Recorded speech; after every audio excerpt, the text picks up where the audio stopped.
आताच नुकता आपल्याला 1 ऑगस्ट रोजी सर्वोच्च न्यायालयाने जो आपल्याला जातीचं वर्गीकरण शेड्यूल कास्टमध्ये जे वर्गीकरण करण्याचा जे कुटील निर्णय दिला त्याबद्दल आम्ही सर्व जे आरक्षण बचाव कृती समिती आहे नागपूर जिल्ह्यातल्याच नाही तर इतर सर्व जिल्ह्यातल्या महाराष्ट्रातल्या वेगवेगळ्या संघटना एकत्र येऊन ह्या निर्णयाच्या विरोधात आपण सर्व एकत्र येऊन आपल्याला आवाज उठवून आपल्याला जो एससी एसटीला जो वर्गीकरण करण्यात आलेला आहे ज्यामध्ये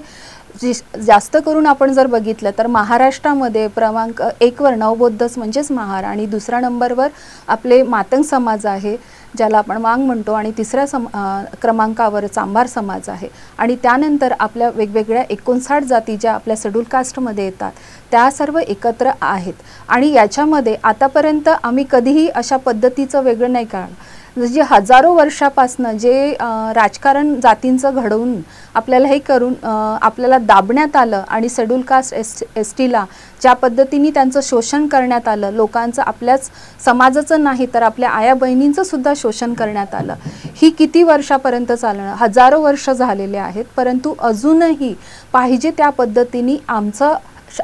सामाजिक म्हणा आर्थिक म्हणा किंवा राजकीय असा उत्थान झालेला नाही आहे आतापर्यंत जे काही आता जे हे निर्णय येत आहे आताच्या ह्या सरकारच्या मनुवादी जो दृष्टिकोन आहे तो कुठेतरी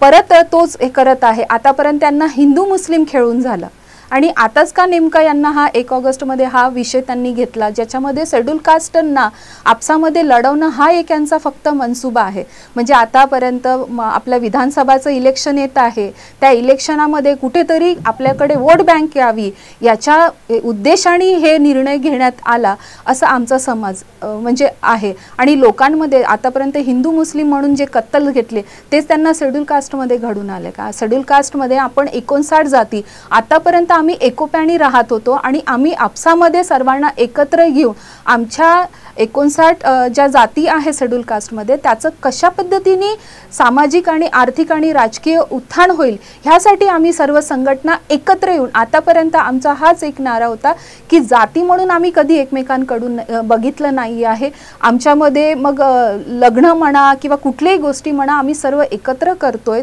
आणि हा जो निर्णय दिलेला आहे याचा एकमेव उद्देश आहे की आम्ही जे लोक आहे आपसामध्ये यांचा कुठेतरी आपसामध्ये झगडा लावायचा आपसामध्ये वादविवाद करायचे आणि आपली रोटी शेकायची हाच ह्या सरकारचा निर्णय दिसतो तर याच्या विरोधात आमचे जे राष्ट्रीय नेते आहेत ज्यांनी चर्मकार समाज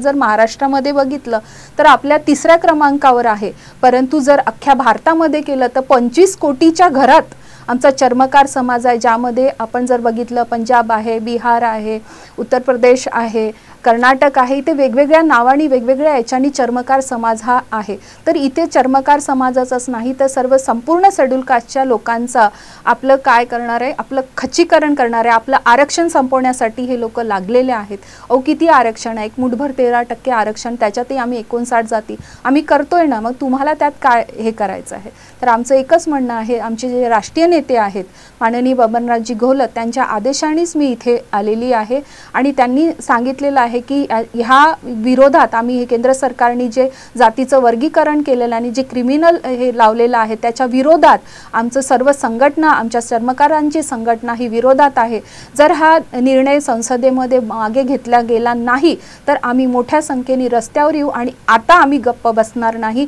आम्ही आमचा अधिकार मिळवून घेऊ आणि आम्ही सर्व शेड्यूल कास्ट एससी एसटी आम्ही सर्व एक आहो हे आपण लक्षात ठेवा तुम्ही कितीही घाणेरडं राजकारण केलं कितीही असंवैधानिक काम केलं तरी आम्ही आपसामध्ये फूट पडू देणार नाही आणि तुमचं जे हे षडयंत्र आहे आम्ही परिपूर्ण होऊ देणार नाही मी एवढंच बोलेल आणि सर्व समाजाच्या एससी एसटी आणि सर्व ओबीसी बांधवांना माझी एकदा परत नम्र विनंती आहे की 21 ऑगस्टला जो आपण संविधान चौकामध्ये जो आपण मोर्चा काढलेला आहे त्याच्यामध्ये लाखोच्या घरात आपल्याला यायचं आहे आणि आपल्या समाजावर जो घात घातलेला आहे तो घात आणि जो असंविधानिक निर्णय आहे त्याला हाणून पाडायचा आहे आणि त्यासाठी आपण जास्तीत जास्त संख्येने उपस्थित व्हावं एवढंच मी आपल्या सर्वांना आवाहन करते आणि जय भीम जय भारत हम सब एक हैं।